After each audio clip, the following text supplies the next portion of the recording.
I was introduced to MMA when I was a young child because my mom fought Muay Thai and my dad, he had trained a little bit too. So at a young age, I started doing Muay Thai privates at my gym that my mom was training at. Then after that, I started doing all the other sports and stuff. And then off and on, I came back to do boxing, jiu-jitsu, kickboxing, and then that just jump-started my career.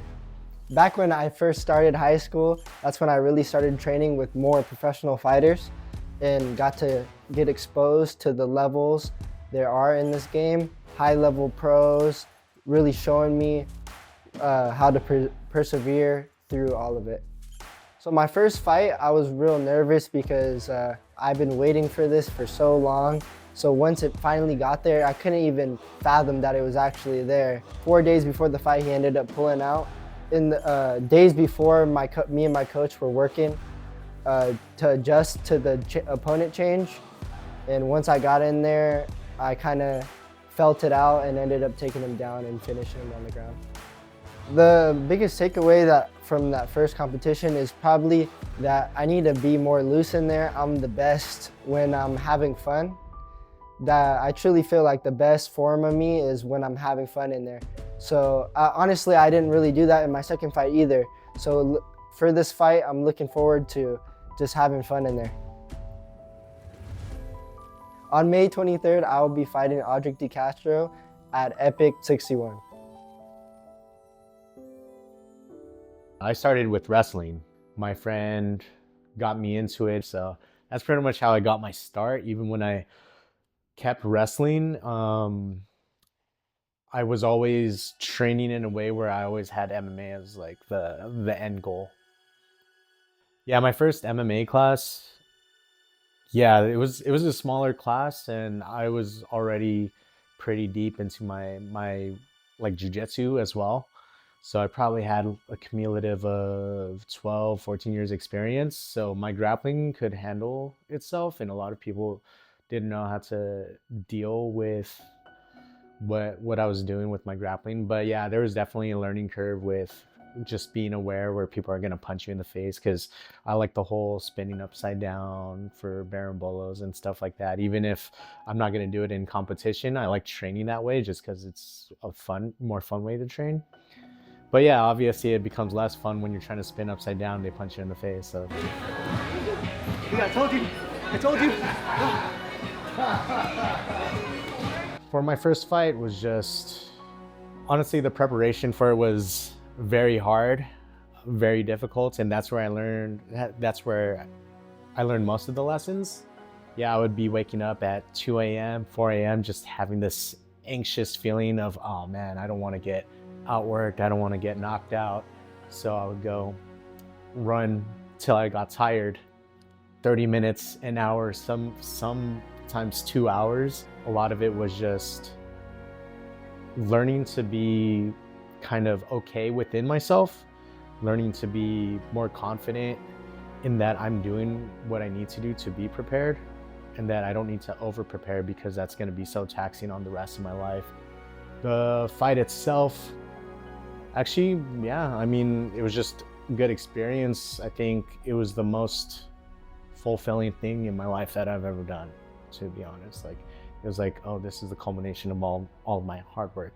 There's a saying I like: the farther from the shore, the deeper the water. So basically, the more you learn, the more you realize how much left there is to learn.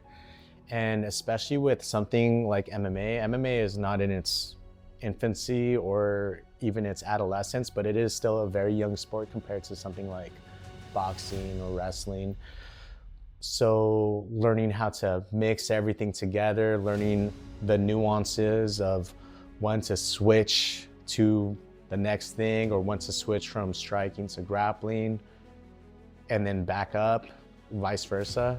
And even aspects like strength and conditioning, and how to tailor it more to MMA as opposed to what the difference is for strength and conditioning for Muay Thai, strength and conditioning for Jiu-Jitsu, because they're all different. They're all different demands on your body, all different energy systems that each one requires. So yeah, the drive is still the same, and it's actually always getting stronger because it's just always more fascinating. There's nothing more exhilarating than a shift in consciousness, and I'm getting that on a daily, regular basis. So what I think of Jaden, yeah, he's very aggressive, very confident. It looks like he really enjoys being in there, which is great, you know, like, you know, I'm happy to share the cage with somebody like that. But I know that my goal will be to make it not enjoyable for him. You know, the more he wants out of there, the better it's going to be for me. I think my opponent is a very strong, older guy with a lot of experience and a lot of training. I think he's really good on the ground, decent striking, and I think he'll be a real test for me.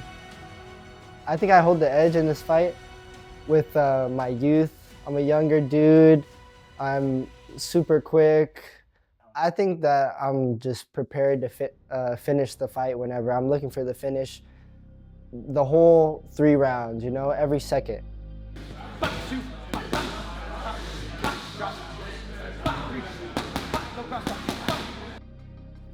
I'd say I have an edge in the intangibles, right? So what I know about Jaden is that he trains with the bigger schools. He trains with, you know, a lot of people. But what my edge is that I will always fight from a perspective of desperation, almost like a fight for survival. And I think that maybe somebody with support, yeah, he has resources, but what I have is desperation. I'm gonna bring that to the fight for sure. Leaving the cage with the belt would mean a lot to me, and it would be another step in my career for success.